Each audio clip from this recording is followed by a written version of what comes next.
Dagdag gastos sa gitna ng krisis. Ganyan inilarawan ng isang political strategist ang pagbuo ng mga bagong posisyon para sa ilang dating miyembro ng gabinete ng Pangulo. Sa ngayon, wala pang sagot ang Malacanang sa issue. Narito ang agenda report ni Attorney Karen Jimeno. Consuelo de Bobo lang daw ang pag-appoint muli ni PBBM kina Tony Yulo Loizaga at Cristina Frasco. Sa At the Forefront ng Bilyonaryo News Channel, sinabi rin ni political strategist Lito Banayo na dagdag gastos lang ang pagbuo ng mga bagong posisyon sa panahon na dapat magtipid ang gobyerno. Matapos tanggalin sa Tourism Department, itinalaga si Frasco bilang Presidential Advisor for Sustainable and Resilient Communities.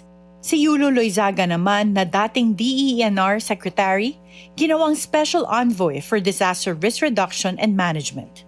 At a time when government should show austerity, magdadagdag ka pa na magdadagdag ng cabinet-level officials who receive about 360,000 a month. I mean, what's the point? Siyempre may staff pa yan. Dagdag ni Banayo, alam na dapat ng Marcos Jr. administration kung papaano tugunan ang tumataas na presyo ng langis dahil sa krisis sa Middle East. Nangyari na kasi ito sa mga nakaraang administrasyon, maging sa panahon ng kanyang ama na si Ferdinand E. Marcos. FVR, the 1997-1998 financial crisis, what did he do? 10% across the board savings of government agencies. Lahat, no exception. Basta kailangan bawasan nyo ng 10% ang gastos nyo. Magtipid ng gobyerno. It worked. Even ERAP had to follow through. Go back to his father. The 1973-1974 oil crisis because of the Arab oil embargo. What did the father do? Coupons. You can do the same thing. Para yung mga jeepney, yung mga tricycle or whatever, sagana sa langis.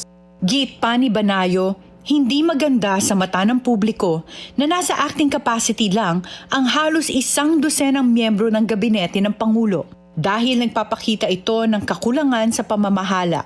Nakakaapekto din ito sa gobyerno dahil limitado lang ang kapangyarihan ng mga acting secretaries. Para sa agenda, Attorney Karen Jimeno, Bilyonaryo News Channel. Mag-follow sa aming mga social media accounts at mag-subscribe sa aming YouTube channel para sa pinakahuli at eksklusibong mga balita.